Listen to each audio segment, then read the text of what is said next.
আমাদের গ্রামের মানুষ সাধারণত মাছ আনলে বটি নিয়ে ছাই দিয়ে কাটতে অনেক বেশি পছন্দ করে। কেউ সাধারণত এভাবে আসলে মাছ কাটে না।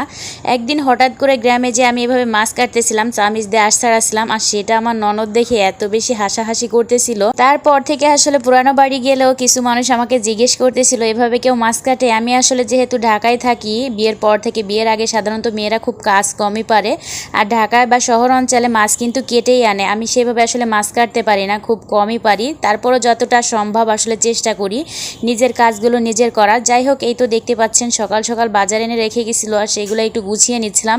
আর এখন বাজার বলতে যে জিনিসটা বাসায় আসে সেটা হচ্ছে আমার কাঁঠাল। এই আমার কাঁঠাল দেখলে যে আমার কাছে এখন ইদানিং কেন যে এত বিরক্ত লাগে কি বলবো। পুরো বাসায় যেন আমার কাঁঠালে মানে চারিদিকে ছড়াছড়ি। আর যে কোনো সময় মানে আপনাদের ভাইয়া ফোন দিলেই বলবে কিছু খাইছো, নাস্তা খাইছো, আর নাস্তা খাওয়া বলতে সে আমার কাঁঠালের কথাই বলবে। তার কাছে কেন জানি মনে হয় 3 বেলা আমার কাঁঠাল খাইলেই মনে হয় ভালো হইতো। সকালবেলা বাজারে গেলে আম নিয়ে আসবে, কাঁঠাল নিয়ে আসবে, বা রাতে অফিস থেকে আসার সময় আম এক ব্যাগ নিয়ে আসবে। মানে এই জিনিসটা এত বেশি বারণ করি যে আর বাসায় আম আইনো না, এত আম রয়েছে নষ্ট হয়ে যাইতেছে, তারপরও কেন জানি তার আম দেখলেই কিনতে ইচ্ছা করে। যাই হোক, এই তো দেখতেই পাচ্ছেন আমার যে জিনিসটা একটু পছন্দ হয় সেই জিনিসটা সে বারবারই আনার চেষ্টা করে। এখানে যেহেতু পরপর 2টা ইলিশ খেয়েছিলাম, আর ইলিশগুলো অনেক বেশি ভালো লাগছিল, সেই জন্য বলছিলাম যে ইলিশটা না অনেক ভালো হয়েছে। তারপর দেখি আজও ইলিশ মাছ নিয়ে আসছে, আর ইলিশগুলো বেশ ভালোই ছিল, একটু বড় সাইজ যেহেতু একটু মজাও ছিল ইলিশগুলা। আর এই তো দেখতেই পাচ্ছেন ইলিশটা হচ্ছে আমি কেটে নিয়েছি। আজকে হচ্ছে নতুনভাবে ইলিশের আঁশটা ছাড়ালাম। কে কে লক্ষ্য করেছেন বলেন তো আপুরা?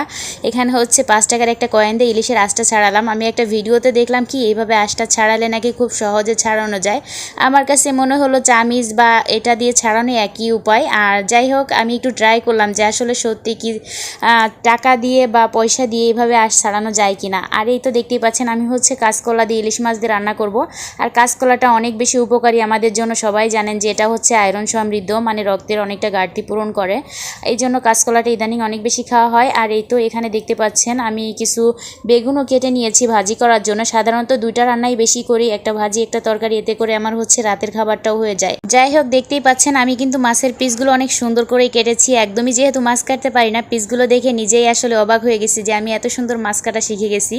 আর ইলিশ মাছ সাধারণত সবাই কাটতে পারে কম বেশি, যেহেতু এই মাছ কাটা অনেক বেশি সহজ। আর এই তো এখানে হচ্ছে বেগুনটাও ধুয়ে রাখলাম, সাথে হচ্ছে কাঁচকলাটা একটু হলুদ দিয়ে মাখিয়ে রেখে দিব, এতে করে যে এক্সট্রা কষটা সেটা হচ্ছে কেটে যাবে। এটা হচ্ছে সাধারণত ছোট একটা টিপস, সবাই জানে, যেটা আসলে আমরা মেয়েরা রান্না করি যারা সবাই জানে। আর এই তো এখানে হচ্ছে হলুদ দিয়ে আর একটু লবণ দিয়ে মাছটাকে সুন্দর করে একটু মাখিয়ে রাখলাম। আর 4 পিস মাছ আমি তুলে রাখছি পরবর্তীতে ভাজি খাওয়ার জন্য। বিশেষ করে ইলিশ মাছটা ভাজি খেতে অনেক বেশি পছন্দ করে আমার মেয়ে বা আমি, আমার কাছে অনেক বেশি ভালো লাগে। আর এই তো ইলিশ মাছটা খুবই অল্প পরিমাণে ভেজে নিব, যেহেতু তরকারি করব। যে কোনো মাছ রান্নার ক্ষেত্রে যদি একটু হালকা ভাজা হয় মনে হয় মাছের স্বাদটা ঠিক থাকে। আর এই তো এখানে হচ্ছে আমি মাছটা একটু ভেজে নিয়েছি, সাথে হচ্ছে বেগুনগুলোও ভেজে নিব। আর এই একটা জিনিস, যে জিনিস হচ্ছে আমার অ্যালার্জির সমস্যা, তারপর আমার অনেক বেশি পছন্দ পোড়া বেগুন ভর্তা বা ভাজি, আসলে বেগুনের তরকারি যে কোনোভাবে আমার কাছে খুব বেশি পছন্দ। তারপরেও কিন্তু বলতে হবে যে আমার অ্যালার্জির একটু প্রবলেম আছে, যে এটা খাইলে আমার সমস্যা হয়, তারপরও আমি খাই। আর এই তো এখানে হচ্ছে আমি বেগুনটাকে সুন্দর করে কাঁচামরিচ পেঁয়াজ দিয়ে সুন্দর করে একটু ভেজে নিয়েছি। আর যে কোনো ভাজিতে যদি একটু কাঁচামরিচ পেঁয়াজটা দেওয়া হয় তাহলে কিন্তু খেতে অনেক বেশি মজা হয়। এদিকে এই তো দেখতেই পাচ্ছেন আমি হচ্ছে তরকারি রান্না করার জন্য মশলাটাকে কষিয়ে অল্প পরিমাণে পানি অ্যাড করে দিয়েছিলাম। আর এখন হচ্ছে কাঁচকলাটা ব্যবহার করলাম। আর আমাদের নড়াইলে না ভুনা তরকারি বা মাংস তরকারি ছাড়া যে কোনো তরকারিতে কাঁচামরিচটা ব্যবহার করে, যেহেতু আমাদের নড়াইলে কিন্তু কাঁচামরিচ অনেক হয়। আর এই কাঁচামরিচের তরকারিগুলো খেতে কিন্তু অসম্ভব মজার, আর শরীরের জন্য অনেক বেশি ভালো।